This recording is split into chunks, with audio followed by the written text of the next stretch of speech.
Sam Okus, editor-in-chief of Nation's Restaurant News here. I am with the team from Portillo's. Mike Roman, the vice president of operations. Jill Waite, the chief people officer. Portillo's is like one of the most exciting concepts out there today because you guys have so much going on. You went public last year. We have seen your numbers for sales performance in the past, and we know that you guys are killing it.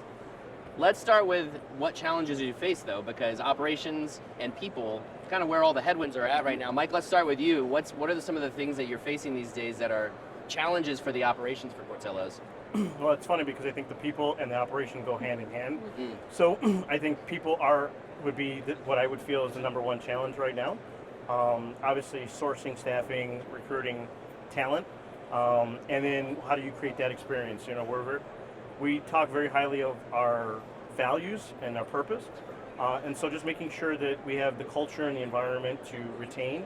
I'm sure Jill will share, but we have industry-leading turnover right now currently, and so some of that is because of the environment that we have in our restaurants. Got it. Yeah, and then people. What labor-wise? I mean, retention. Everybody's talking about retention right now because you don't want to have the turnover and go and hire the people. So, what are some of the strategies you're using for the people these days? Yeah, so some of the strategies that we have is, and Mike talked about, is making sure that we're creating a world-class culture for our team members, that they also see that there's a career path and that they can develop. A lot of the development that we provide our team members are life skills that they can use anywhere, outside of Portillo's, inside of Portillo's. We also look to make sure we have competitive pay and benefits, and we take a total rewards approach. We know if we have happy team members, they will recruit fellow friends and family to come work for us. And then, with our growth strategy of, opening 8+ restaurants a year, they want to, grow their career with us. This is a, 60-year-old company now. So this is a legacy brand, an icon here in Chicago, of course, but you are scaling. So how would you define the culture that Portillo's has from its legacy but has today, and then how do you scale culture? I mean, I've been with Portillo's for 16 years, so I've kind of seen the evolution. I think it's, we were just having this conversation before, is how do we continue to bring in talent, innovate, bring in different ideas, the restaurant of what the future will look like as an industry, and then still keep that legacy culture that has made us so popular. So, if you talk to any operator in Portillo's, we would talk to you about what is truly foundational, and that is outside of our people, it would be the quality of the product that we're serving and the guest experience. The Portillo's experience, what is that we deliver? By making sure that is always our true north and our center, I think it helps us as we continue to grow. Sure. Yeah. And it starts with hiring. So we make sure we hire individuals who live our values of family, greatness, energy, and fun. So our hiring process is about, looking to see how does a team member aspire to greatness? Do they want to have fun at work? And we have over an 83% internal promotion rate. And for every new restaurant we open, they are a Portillo's seasoned GM. And so by hiring individuals who live our values, and then our internal development is all connected back to who we are as an organization, our processes, our systems, and then opening new restaurants with individuals who have grown with the company. That's how we keep the culture alive as we scale. Interestingly, today, of course, technology has made it so that you can be more efficient, you can take some responsibilities away from your people, and in some cases, you can't even replace people with technology. How do you find that right balance to where you can leverage technology to help streamline the operation without taking away too much of that human component, I guess? As a leadership team, this is what we talk about almost every day, right? Yeah. And so how do we leverage, and integrate technology to be efficient? The labor market's tough, so how do we continue to be efficient? As well as how do we bring a better experience? Go back to the Portillo's experience. There are some innovative ways for us to give that experience quicker and more efficient. So that allows us to then continue to grow and continue to develop that. Automation is a big thing. So if you look at kitchen designs of the future, it's a lot of how do we automate but still keep the human element touch. And so that's how we continue to grow. And it's also as simple as in today's restaurant, we have a point of sale system in our restaurant that is different outside where we do drive-thru. And so we're moving to having one point of sale system, so it's easier for us to train team members. We're not having to train them on 2 different systems. So that way we can use labor interchangeably as the business shifts from inside to outside or outside to inside. Yeah. So just finding those areas that create a better experience for our team members, but also for our guests at the same time. Interestingly, I feel like most employees today in this industry are probably Gen Z. Is that a fair assessment? Yes. Fair. Yeah. So these are digital people, right? Like they grew up with digital tools. How does that change how you immerse them into the business? What do they want out of working at a Portillo's? Because I imagine digital is very comfortable to them, right? So do you have to accommodate that or even lean into that? They want a blend of both. So one Okay. of the things that we've learned, we have a multi-generational workforce that we're really proud of, but we definitely skew to Gen Z. And what they have shared with us is they like a blend of how do you use technology to make their job easier, but also as part of their team member experience. But in addition, they really value the connections of people. And I think part of it comes from the pandemic of not having that time amongst family and friends. And so when they come to our organization, they say they want that relationship with their supervisor, they want the relationship with their team members. And so when we're looking at training specifically, we use a blended model. So we absolutely have e-learning and simulations, but there's also a lot of shoulder to shoulder because we want the opportunity for them to practice, and they want it as well as they're building their relationships with their fellow team members and the guest. And that ties into what we talked about earlier, where integrating the past and the present in kind of the future. How do we integrate both?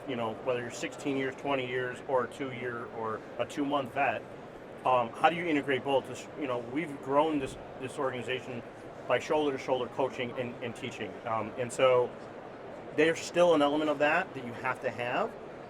And then how do you then, to the Gen Z, they want digital. We're looking at a new scheduling platform that allows them to have mobile-based app to request shifts and things like that.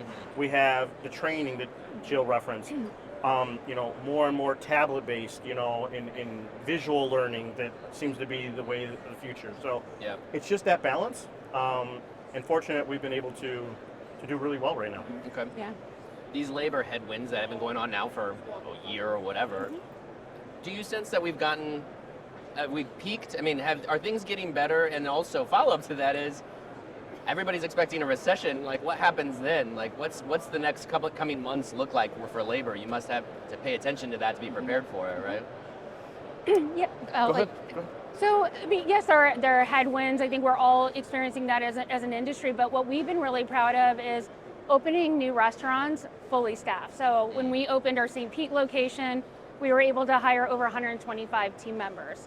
And what we believe in is how do we retain the individual? So we hire over 800 team members a month, and we're really focused on, how do we develop them? So when we hire to values and our purpose of creating the right Portillo's experience, it's our responsibility to create the right environment for them. Are we recognizing and rewarding them?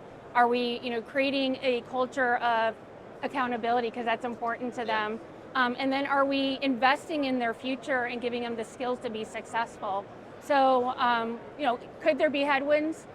There absolutely could be, with a potential based on what we've been experiencing, but we've been very lucky to open our new restaurants, and then many of our current restaurants are staffed to pre-pandemic levels. Got it. Yeah, I mean, I hope we've seen the worst of it. Yeah. But again, we were able, by creating that environment that Jill referenced, we've been able to weather that storm. And St. Pete's is a perfect location example of our most recent, where it wasn't just a comp approach, it was an all-in, just making sure that we were hiring the best talent, retaining them, training them the best, and to today we're doing really well there. Like I said, 120 plus teammates, and I think it's just going to be continuously evolving. Our approach will continue to help us in that field. Shifting just a little bit, last year you guys introduced a 3-lane drive-thru prototype, which I think is really cool. Of course, a lot of restaurant companies are coming out with some very cool new store designs. Simultaneously, I imagine figuring out how to staff those and run those and train everybody to run those must be a challenge. Tell me about how you innovate, how you adapt the operations, and make sure it's not going to overwhelm the team that you have. It's funny. So we actually have a leadership team that has been formed together to look at what the restaurant of the future looks like. Okay. And that's a very broad scope, from your dining rooms to your kitchen innovation to your drive-thru innovation. And again, balancing that versus what's going to be efficient, what's going to be, to the labor market being what it's going to be in the future. Is there room there for us to balance that? I will tell you that, being part of that committee that we're on, I think it's going to be exciting for Portillo's, because you mentioned the drive-thru. Our drive-thru is a big part of our business. Yeah. And we do very well at it. But how do we incorporate that third lane? How do we incorporate the digital experience? How do we, it's not just our employee base that's changing, our guest base is changing too. Sure. And so it's just providing that Portillo's experience across all channels will be critical in the future. Mm-hmm.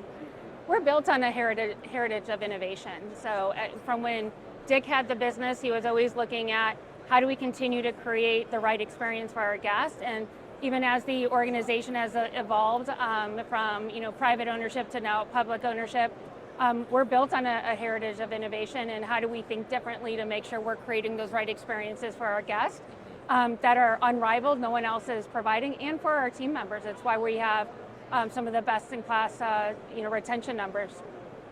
Last question for you guys. What's the opportunity ahead? What are you guys excited about with people, with operations, that is really just giving you and motivating you today?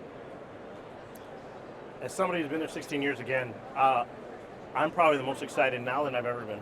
Yeah. I think coming out of the pandemic and how we weathered and pulled together as a team, as an organization, showed me that we're resilient. So you mentioned recession, you mentioned a lot of different things.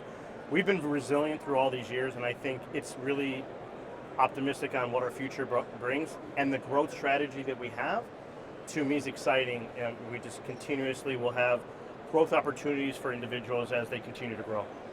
Yeah. I agree with Mike. During the pandemic, we didn't lay off one team member, and it showed our commitment to our team members, and in turn their commitment to us.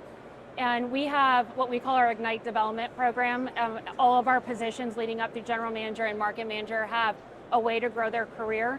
And the stories that we hear from them on what Portillo's means to them and what they mean to us, it keeps us motivated and inspired. And there's also many stories that our guests share with us, the connections they have. And as we were walking around today, how many people said, hey, we can't wait to see you in Texas. Oh, yeah. And that just shows that the connections we have with our guests, the connections we have with our team members, it's quite special, and we're looking forward to that future. Very exciting to watch Portillo's. Jill Waite, Chief People Officer, Mike Roman, Vice President of Operations of Portillo's. Thank you guys for joining me today. Thank you.